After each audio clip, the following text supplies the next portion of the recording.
Alors, Cœur Tra, pour la Kiss Production, gars. Écoute, écoute. Ah.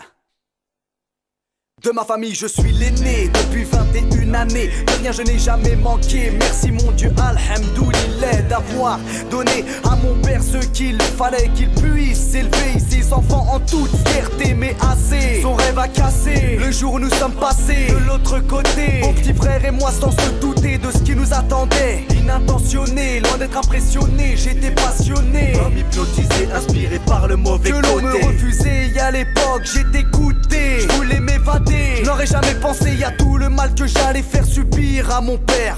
Aux simples exemples que je donnais sans le vouloir à mon frère, c'est clair. Je ne sais pas si un jour je réussirai à me le pardonner. Ceci doit t'étonner, mais lorsque tu te retrouves seul sans personne abandonné, c'est pas donné. Je suis prêt à payer pour que mon père ne soit plus jamais noyé dans sa tristesse, son dégoût, son chagrin de la vie. À mon avis, le rêve de mon père aujourd'hui est compromis.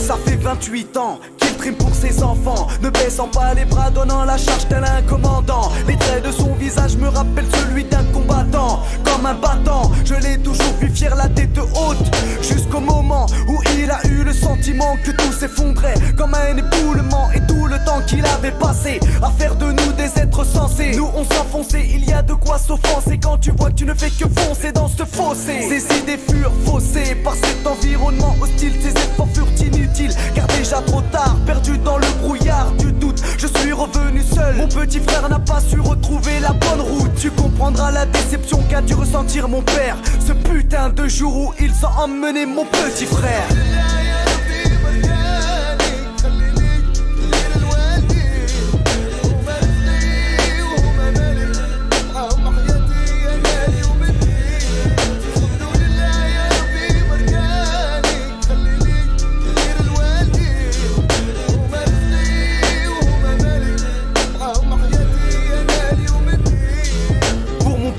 La roue n'a pas encore tourné, cela n'a fait que s'empirer lorsqu'il a vu son rêve s'anéantir. La chair de sa chair dans sa connerie, détruire son avenir sans réfléchir. À sa place, moi je suis sûr que j'aurais cherché à fuir, à partir loin de toute cette misère, cette galère qui lui laissa ce goût amer. Mais moi je ne pouvais rien faire sauf laisser ce tas s'éclasser, qu'on ne pourra plus effacer les accidents du passé. Et à l'heure où j'écris, mon frère est enfermé, interné, prosterné, consterné pour toute la merde qu'il a causée. Allongé seul sur mon lit, une question vient se poser, frapper. A-t-il réellement pris conscience de ce qu'il venait de taper? En effet, j'ai trippé, flippé, laissé ma peur s'agiter, très sérieusement cogité sur la façon d'enchaîner. Acharné, j'ai gardé l'idée qu'à nouveau je pourrais guider. Ayant mon esprit vidé, j'ai décidé que plus rien ne serait pareil. Ouais, je raye, ouais, je veille pour un futur plus sûr, aimer le passé dans une bouteille.